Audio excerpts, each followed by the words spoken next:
Muchas gracias por la presentación y buenos días a todos.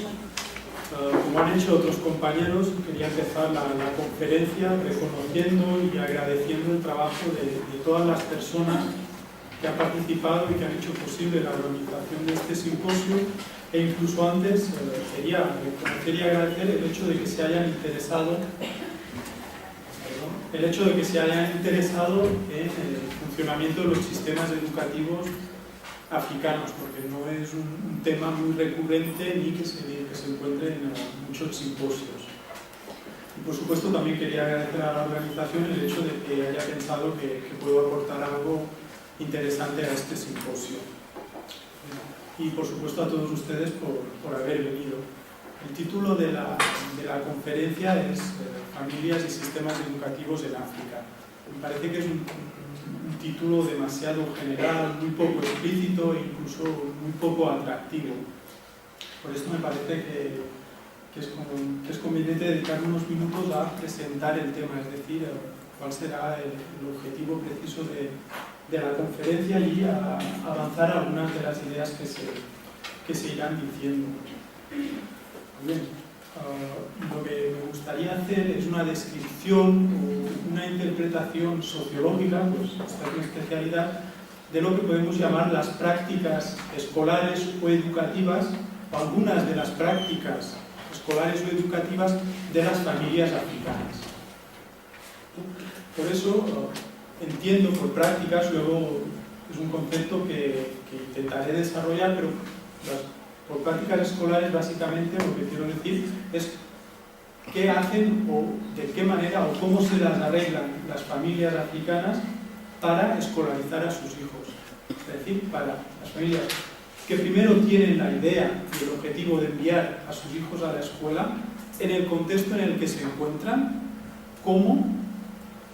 qué recursos utilizan, de qué estrategias se valen para poder alcanzar sus objetivos de escolarización, es decir, simplemente que sus hijos vayan a la escuela hasta acabar un determinado ciclo.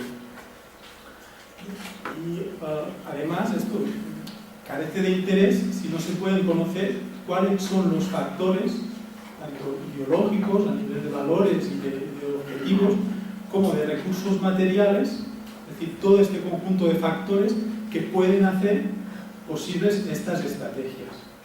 Pues, más o menos esto es lo que intentaré desarrollar a lo largo de la conferencia con varios ejemplos, porque me parece fundamental para entender el funcionamiento de los sistemas educativos africanos, atender a esta parte, es decir, a estos actores, que son las familias y los propios alumnos. Es decir, lo que se llama en economía de la educación, incluso en sociología, la demanda escolar. Hasta ahora hemos visto, en las tres ponencias precedentes, más o menos hemos visto las políticas educativas vistas desde arriba, desde las instituciones, los gobiernos, incluso los organismos internacionales, digamos que ponen las bases para el desarrollo de los sistemas educativos. Pero también creo que es importante conocer qué es lo que dicen los usuarios o los actores básicos, las personas que van cada día a la escuela o que tienen que buscar soluciones para que sus hijos puedan ir a la escuela. Y esto es básico entenderlo porque la respuesta de estas familias no es homogénea. Según el contexto en el que se encuentran, según los recursos, según su nivel cultural, las respuestas, las demandas, primero las ideas o las aspiraciones de las familias o las expectativas que tienen sobre la escuela son diferentes y las maneras de llevar a cabo estas ideas también lo son. En parte, antes se ha dicho que desde el año 2000 hasta la actualidad los sistemas educativos cuantitativamente han crecido bastante. En África se ha pasado unas tasas de escolarización que estaban estancadas alrededor del 57%, no llega al 60%, en la actualidad en todo el continente, en su conjunto, están cerca del 72%. Entonces, no se puede entender este aumento como un simple resultado de determinadas políticas públicas educativas de oferta, de crear escuelas, sino que sin una demanda previa que ahora veremos que existen, este aumento de la escolarización no podía alcanzarse. Por esto creo, repito, que es importante tener en cuenta esta parte, la demanda escolar, lo que las familias piensan y hacen dentro de los sistemas educativos. Y esto lo expondré fundamentalmente basándome en el trabajo de campo que hice para la tesis, es decir, el trabajo con las familias de Togo y las Asante de Ghana, que luego explicaré por qué elegí estos dos casos. Pero también utilizaré algunos ejemplos que salen en el artículo de la revista Foro de Educación, al que creo que tenéis acceso, y que son, porque ya el tema del que voy a hablar ha sido bastante tratado, ha sido bastante desarrollado por muchos investigadores y ya hay muchos ejemplos. Pues básicamente esta conferencia tendrá 4 partes más.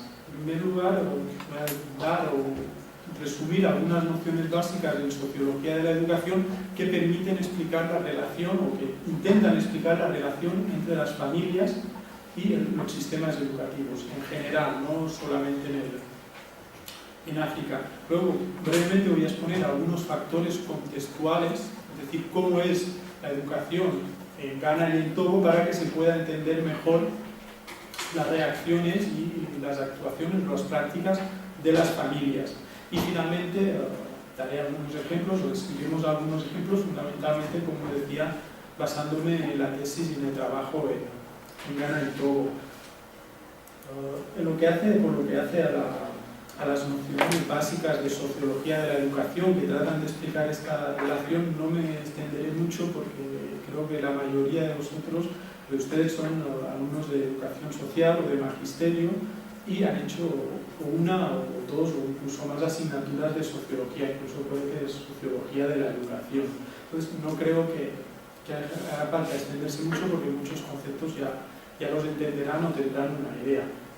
Pero básicamente lo que quería decir es que si no el tema principal, si uno de los temas principales en sociología de la educación ha sido precisamente cómo el contexto familiar, es decir, cómo las características de la escuela, de las familias influyen en la escolarización de sus hijos. Es decir, qué diferencias se encuentran entre las familias según sus características y, en segundo lugar, cuando se han descubierto estas diferencias, cuáles son los factores que pueden explicarlas. Y se ha estudiado en sociología de la educación, se ha estudiado básicamente cuáles son la influencia de la familia en los resultados, por ejemplo, los estudios de desigualdades educativas.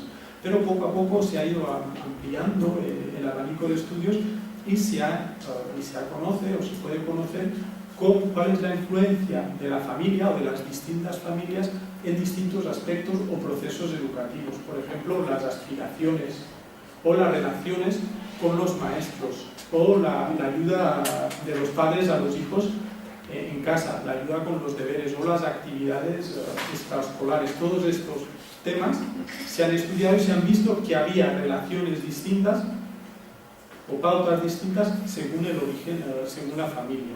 Y en sociología la diferencia principal o el principal motivo de estas diferencias se ha dicho que son, y se ha demostrado en buena parte, que son las clases sociales.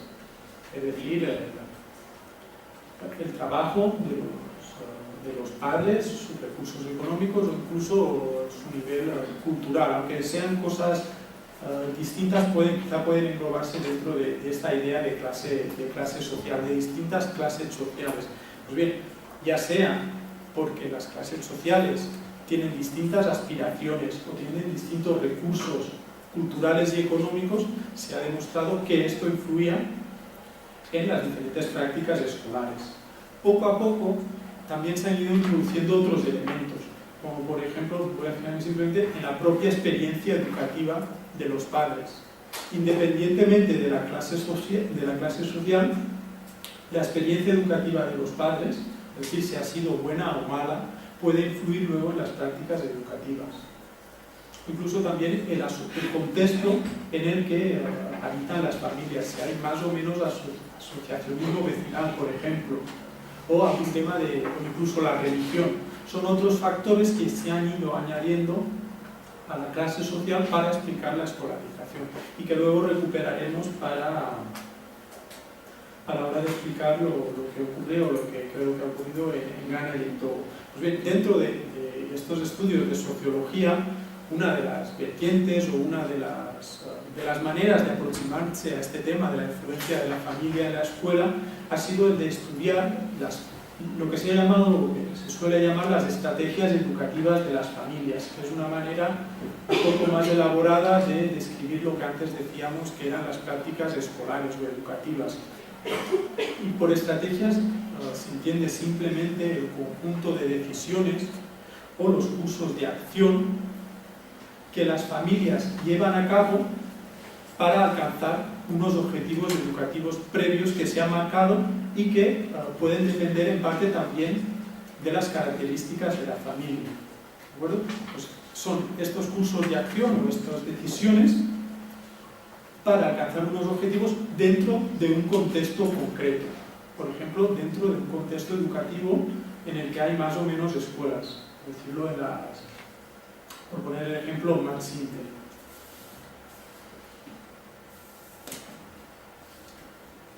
Y al estudiar las estrategias educativas de las familias, básicamente intentamos captar dos dimensiones. Primera, la más material, es decir, las decisiones que han tomado y los resultados de estas decisiones. Si llegar o no a un determinado nivel educativo, si escoger una opción, una carrera u otra. Y cómo se han utilizado los recursos a disposición de la familia, ya sean culturales o económicos, para alcanzar estos objetivos. Y en segundo lugar, o la segunda dimensión, que es, por decirlo así, más ideológica en el sentido de conjunto de ideas, son los objetivos y las aspiraciones de las familias.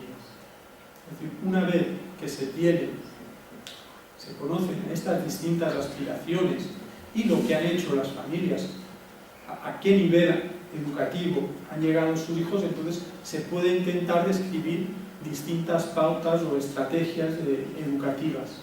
Todo esto hay que complementarlo, lo repito, digamos, el objetivo final sería intentar explicar esto a partir de una serie de factores que han de identificarse. Bueno, pues básicamente estas ideas teóricas o estas aproximaciones es lo que intenté hacer en la tesis, aplicándolo a los casos de los Ebe de Togo y los Asante de Ghana. Pero ya es algo que se había se había alcanzado con éxito muchos años antes. Y en el artículo de la revista hay 5 ejemplos de estudios de estrategias educativas, es decir, de cómo las familias se relacionan con los sistemas educativos y cuáles son los resultados de esta relación. A mí me gustan especialmente 2 ejemplos que están en la revista, que es los de Masai de Tanzania, porque son un grupo que, digamos, es un grupo que mantiene una relación particular con el resto de la sociedad y con el Estado, pero que ha ido utilizando el sistema educativo, ha ido accediendo al sistema educativo según sus propios intereses, es decir, tomando aquello del sistema educativo que les interesaba. Y también me gusta bastante un ejemplo de la escolarización en Abidjan, en la capital económica o la ciudad más importante de Costa de Marfil, porque allí se ve en este ejemplo cómo en un contexto de una oferta educativa bastante amplia que exige una competencia muy grande entre las familias para que sus hijos puedan entrar en los mejores colegios, en los colegios que van a permitirles pasar a otros institutos y a otros niveles, cómo todas estas familias luchan utilizando tanto recursos escolares como recursos no escolares, pero que son las maneras que tiene la sociedad, en este caso en el contexto de Abidjan, de las maneras de, digamos, solucionar las cosas, y que esto pasa básicamente por la corrupción, es decir, por la compra de títulos o de plazas o incluso de accesos a determinadas escuelas. Pero como digo, está en el artículo, creo que mejor explicado, y son dos ejemplos junto a los otros bastante interesantes de esto que tenía la intención de aplicar a Ghana y a Togo. Pues bien, esto es lo que mi intención, repito, era la de estudiar las pautas de escolarización o las estrategias o las prácticas educativas de las familias de dos países. Y elegí dos países precisamente porque creía que comparando dos sistemas educativos, es decir, dos contextos, podría encontrar factores o añadir otros factores que explicaran las diferencias entre familias. Por eso escogí dos países del África Occidental, vecinos con sistemas educativos distintos. El problema es que una vez allí, una vez analizadas las políticas educativas y la estructura de los sistemas educativos, vi que en realidad no había tantas diferencias, o que creía que las diferencias no influían tanto en las prácticas educativas de las familias como creía en un principio. Porque básicamente el contexto que encontré, esto fue a mediados entre 2005 y 2006, encontré un contexto, y solo me voy a referir a la oferta educativa, es decir, a cuántas escuelas estaban disponibles para las familias. Repito, un contexto en el que la financiación de la educación por parte de las familias es muy importante. Es decir, la oferta pública de escuelas es precaria, y por eso desde hace aproximadamente quizá 15 años, un poco incluso antes, se ha producido en muchos países de África, pero aunque yo lo encontré en Ghana y Togo, lo que se ha llamado la diversificación de la oferta escolar. Es decir, el surgimiento, mejor dicho, el aumento de la presencia de distintos tipos de escuela. Si hasta una determinada fecha o año las escuelas públicas escolarizaban a la mayor parte de la población, poco a poco, ante la precariedad de la oferta educativa, se han ido desarrollando otras escuelas o han ido creciendo. Pero incluso en las escuelas públicas, la participación de las familias es muy importante para su funcionamiento. ¿Verdad? Y esto quería ilustrarlo con algunas de las fotos de las escuelas que tomé, en este caso en Lomé, la capital de Togo. Y aquí lo que vemos es una escuela pública, es decir, no una escuela, las aulas de una escuela pública construida por los padres, es decir, no por el Estado, sino que los padres han cotizado, han pagado básicamente la construcción de estas aulas. Porque la escuela o la inspección de ese departamento no tenía recursos para construir más aulas y la demanda era muy fuerte. Y esto, por ejemplo, que se parece al anterior, no es una escuela pública, sino lo que se llama allí una edil, una escuela de iniciativa local, una escuela comunitaria. Es decir, en un pueblo, en una comunidad en la que no había escuela, las propias familias o el propio pueblo ha creado una escuela con estas estructuras.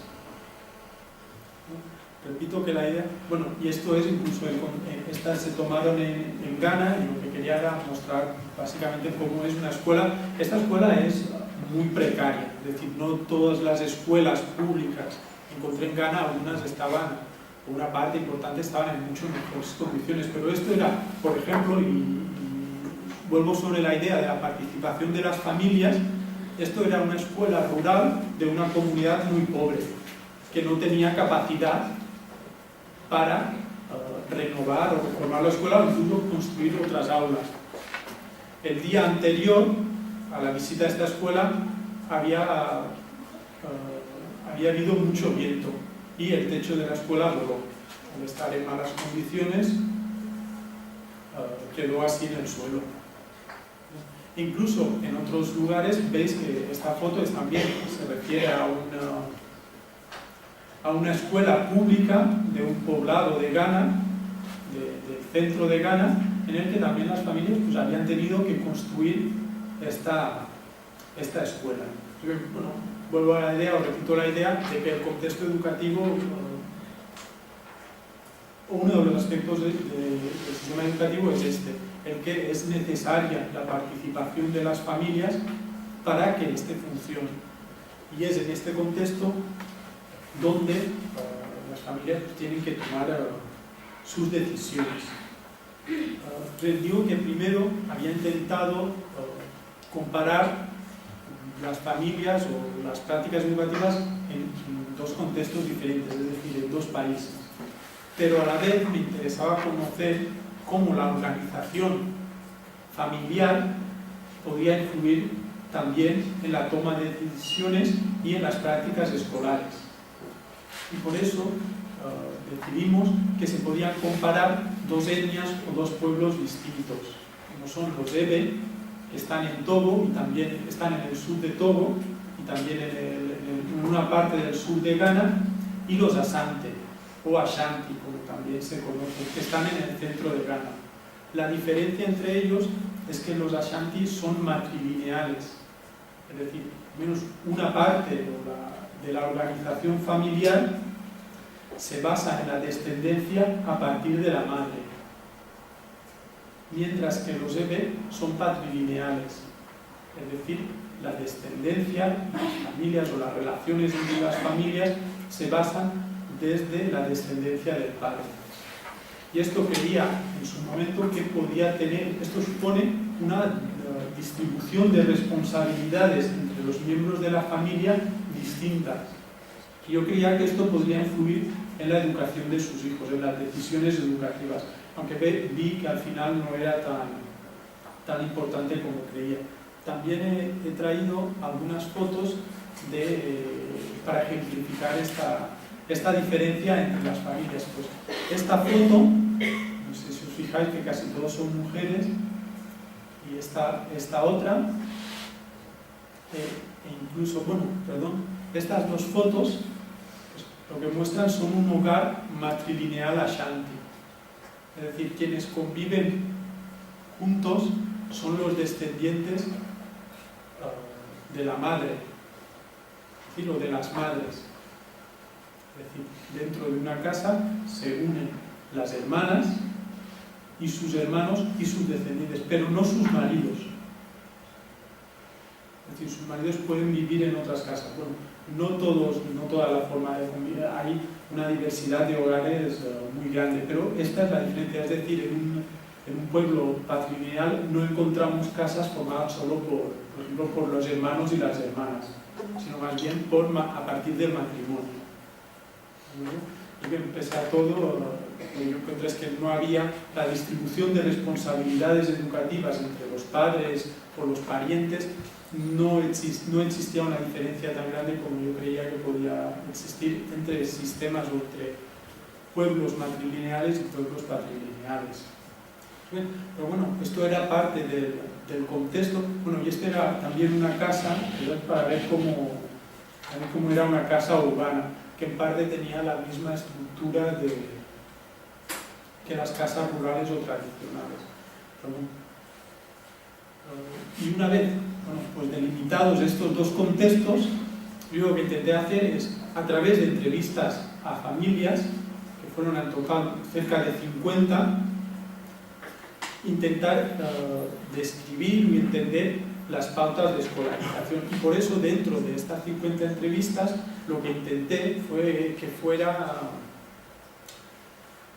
que presentaran características diferentes entre ellas, es decir, distintos niveles culturales, distintos niveles educativos, incluso distintos niveles de riqueza y, por ejemplo, de organización familiar. Algunos vivían con más parientes o tenían más hijos que otros.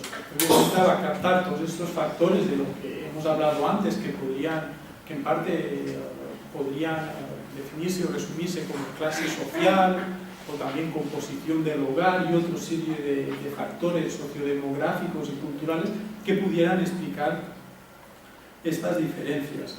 Pues bien, dentro de esta selección de cerca de 50 entrevistas, lo que intenté saber fueron tres cosas. Primero, las propias, digamos, las trayectorias educativas que habían seguido sus hijos, es decir, si habían empezado o no a ir a escuela, si habían terminado, si habían terminado o si habían tenido una escolarización continua o si lo habían dejado en algún momento para volver luego o si incluso habían llegado a niveles superiores, es decir, básicamente todo las trayectorias educativas de los hijos de estas familias.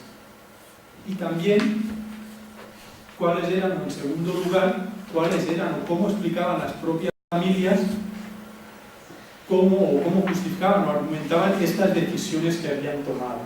Es decir, entramos en una parte, lo que decía la parte más ideológica o incluso de cultura escolar, es decir, cuáles eran las aspiraciones, las ideas, el valor que daban a la escuela las distintas familias para intentar entender las decisiones que habían tomado.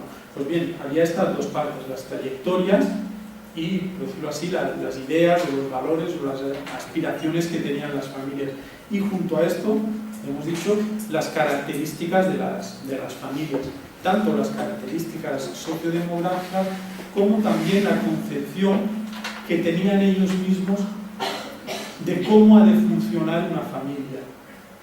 Es decir, de qué es una familia, o por decirlo en términos más sociológicos, cuál es el rol del padre, el rol de la madre, es decir, qué responsabilidades tienen respecto de sus hijos y de su educación. Bien, con estos tres elementos intenté primero describir las diversas situaciones educativas y luego encontrar unas pautas de escolarización o unas estrategias de escolarización. Y básicamente encontré tres situaciones educativas. La primera era de una escolarización esporádica o circunstancial. Es decir, que entre una parte de las familias que encontré, la escolarización de sus hijos no era la norma, sino más bien la excepción. Es decir, eran familias cuyos hijos no iban a la escuela, o había, pero por diversas circunstancias podían ir, pero al cabo de poco tiempo podían dejarlo. Es decir, era una escolarización, como digo, muy esporádica, muy circunstancial, incluso muy condicionada. Y podían empezar, podían dejarlo, podían volver, podía empezar un hijo, pero otro no. Es decir, diversas situaciones, pero que se basaban, digamos, en esta,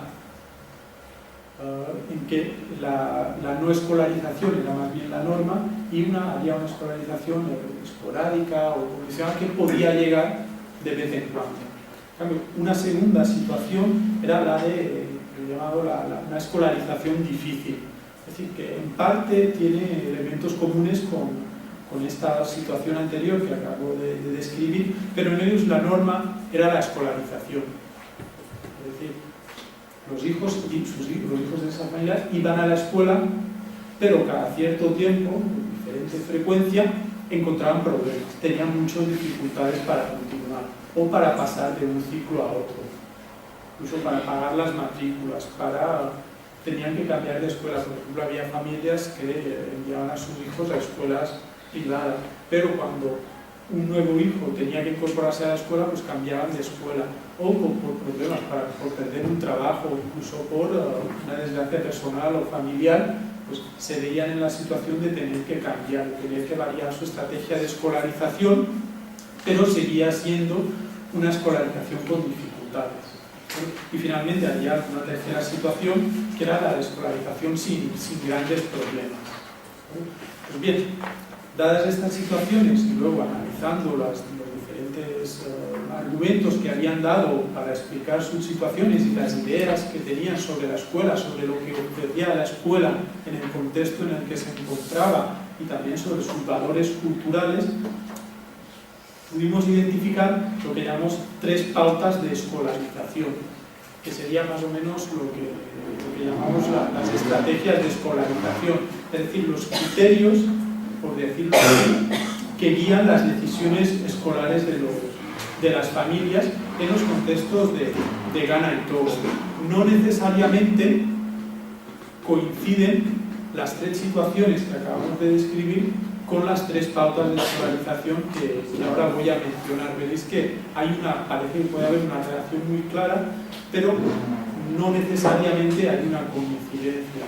Incluso se pueden dar distintas situaciones, y esto es lo positivo, distintas situaciones educativas que sean resultado de una misma estrategia. ¿vale? O una pauta de escolarización. Pues, como decía, encontré o identificamos 3 pautas de escolarización. La primera la llamamos una pauta de supervivencia escolar. Es decir, en ellas la escuela, es decir, la escolarización estaba muy condicionada a los hechos exteriores. La escolarización no dependía, o según las propias familias, no dependía de lo que ellos hicieran, sino de toda una serie de circunstancias que no podían controlar, no exteriores, sino que no podían controlar. Entonces, sus decisiones escolares se basaban en las circunstancias del momento. Si la escuela, como pasó en Ghana cuando estuve allí, las escuelas reciben una ayuda del Estado que las hace casi gratuitas, algunas familias envían a sus hijos a la escuela. O unas malas notas hacen que una familia retire a su hijo de la escuela. Y al contrario, unas buenas notas animan a que esa persona, o ese niño, esa niña, siga estudiando. Pero la idea es la de una escolarización circunstancial. Es decir, que la pauta es adaptarse a las circunstancias sin un proyecto claro de escolarización. Y estas familias tenían, por ejemplo, en común, primero, el declarar que la escolarización de sus hijos, en parte, no dependía de ellos, sino dependía de otros factores. Por ejemplo, unos factores en los que ellos no influían, por ejemplo, o que creían que no podían influir. Por ejemplo, la inteligencia de los hijos. Les decían que una de las pautas era, si uno de sus hijos era inteligente y sacaba buenas notas en la escuela, a diferencia de otros hermanos suyos, había un incentivo para que siguiera estudiando. Pero este incentivo no existía, por ejemplo, para los otros hermanos. A continuación, la segunda pauta que encontramos, que no necesariamente es... las distintas pautas no son una gradación de estas características, sino que son un cambio cualitativo. Esto es lo que intenta argumentar. La segunda pauta o conjunto de pautas es lo que llamamos una planificación condicionada. En ellos las familias tenían, digamos, una serie de aspiraciones o de objetivos educativos claros, pero ellos mismos no creían tener la capacidad para llevar a cabo estos objetivos. Es decir, esta capacidad dependía, una vez más, es lo que decíamos, de las circunstancias. Siempre decían, si va bien, si encuentro un trabajo, yo tengo unos planes, luego lo veremos, pero no se cumplen. No se cumplen o no dependen, es decir, dependen de una serie de circunstancias que quizá llegan y quizá no. Quizás si encuentro un trabajo y mis hijos pueden seguir estudiando. Mientras ponían este condicional, sus hijos seguían estudiando, pero los planes no estaban seguros, es decir, no estaban seguros de que pudieran lograr sus objetivos. Y finalmente estaban lo que llamamos las pautas o estrategias de una planificación controlada, en que las familias tenían claro unos objetivos y los recursos que iban a movilizar para poder llevar a cabo sus objetivos. Ahora veremos que estas diferentes pautas tenían sus manifestaciones en diferentes aspectos de las decisiones educativas. Pero me gustaría destacar la principal conclusión o la principal diferencia, o incluso el factor que diferencia estas pautas y que tiene que ver con lo que decíamos antes de la responsabilidad de las familias. Lo que encontré, que puede explicarse por unos u otros factores, esto es más difícil, es que había unas familias que tenían un mayor conocimiento del funcionamiento del sistema escolar, esto ya se sabe que es un factor importante, pero que tenían la conciencia o tenían muy interiorizado que la escolarización de sus hijos era una responsabilidad de los padres. Tanto en los resultados como en apoyarlos financieramente, no se podían dejar las cosas al azar o a las circunstancias que no se podían controlar, sino que ellos tenían la responsabilidad como padres de hacer que sus hijos llegaran hasta incluso hasta lo más alto del sistema educativo. Y esta responsabilidad, que en unas familias eran muy claras, en otras se difuminaba mucho, hasta llegar al punto de que las decisiones educativas se justificaban precisamente por no decisiones familiares o de los padres, sino decisiones de los hijos. No era raro encontrar a un padre o alguna madre que dijera que su hijo no iba más a escuela porque lo había decidido él. Es decir, su hijo no quería seguir estudiando o por una serie de circunstancias quería dejarlo. Entonces, pues este es, digamos, el factor básico que puede explicar que haya diferentes decisiones respecto a distintos aspectos de la educación. Por ejemplo, el trato igual a los hijos. Las personas o las familias que estaban dentro de la pauta de planificación controlada no hacían diferencias entre sus hijos. Ahora lo veremos, ni en el número de hijos, es decir, ni hijos mayores ni hijos menores, ni tampoco hijos o hijas. Para ellos, como padres, tenían la responsabilidad de escolarizar a todos sus hijos. En cambio, en las otras pautas ya ponían más condiciones o ya contemplaban esta posibilidad de que unos hijos fueran a la escuela y otros no. O, por ejemplo, el sacar buenas notas. Para las familias de esta pauta, digamos, de responsabilidad, su obligación era que sus hijos sacaran buenas notas. Y si alguno de ellos no las obtenía, no iba bien, su obligación era ayudarle para que continuara. En cambio, en las otras ya hemos visto que las malas notas no podían ser una razón para no seguir estudiando. O incluso la elección de escuela pública o escuela privada. Para las dos primeras pautas, básicamente la de supervivencia y la planificación condicionada, las escuelas privadas eran mejores, tenían un mayor orden y se preocupaban más de los alumnos. En cambio, para las familias más responsabilizadas, por decirlo así, era igual escuela pública o escuela privada. Había unas diferencias, pero lo importante era el trabajo de la persona y el trabajo que hacía en su casa. De allí que no importara la escuela, sino el trabajo, cómo los padres eran capaces de hacer que sus hijos fueran bien, sacaran buenas notas. Y esto acababa determinando pues, todas sus decisiones educativas, incluso el valor que se le daba a la escuela. Y ahora quería mostrar estas son algunas de las citas de las entrevistas que hice que pueden ayudar a ilustrar estas diferentes pautas. Por ejemplo, la primera, que es lo que llamábamos la pauta de supervivencia, uno de sus factores era que relativizaban mucho el valor de la escuela. Es decir, la escuela en sí no tenía un valor muy condicionado. Por ejemplo, lo que dicen aquí en la primera declaración o en la primera cita es que lo que se enseñaba en la escuela primaria no era importante, es decir, no servía para, luego no podía aplicarse luego a cualquier trabajo. Y por eso hay más incentivos, por decirlo así, o tenían más razones para que sus hijos no continuaran estudiando. Es decir, si la primaria no servía para nada, solo servía como medio para seguir avanzando. Si vemos la siguiente, la primera declaración que viene después de aspiraciones y responsabilidad, es decir, esto expresaba un deseo, es decir, el que terminara la primaria. Pero solo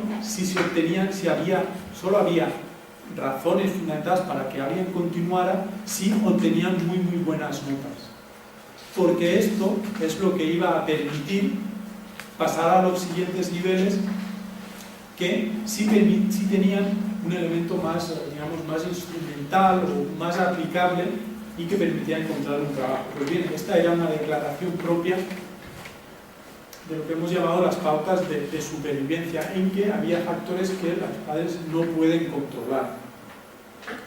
En cambio, la segunda La primera de las citas de estas diapositivas representaría o ilustraría lo que hemos llamado la segunda pauta, es decir, de tener unos proyectos, unas ideas, pero no saber si se van a tener los medios para alcanzarlos. Es decir, y la última frase me parece que es bastante ilustrativa, es decir, tengo planes para educarlos bien, pero todo depende de los medios.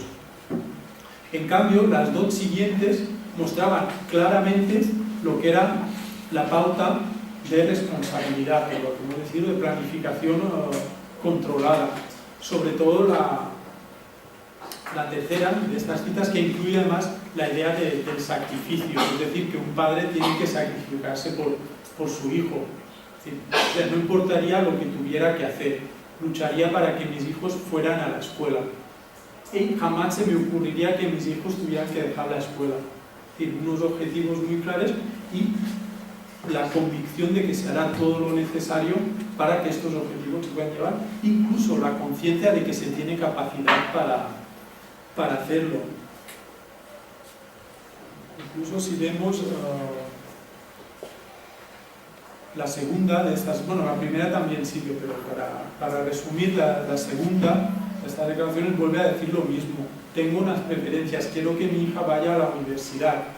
Por lo que hace a los medios económicos, me sacrificaría. Es decir, haría todo lo posible para conseguirlos, porque es algo que se tiene que hacer y que puedo controlar.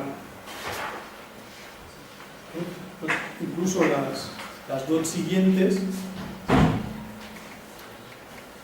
son una última ilustración de las diferencias a las que pueden llevar estas distintas pautas. Por ejemplo, en la primera, que es el resultado de una pauta, ya sea de supervivencia o de planificación, o podemos decir planificación no controlada, hay una diferencia clara entre chicos y chicas. En el caso de que se hubiera que elegir, se preferiría a un chico.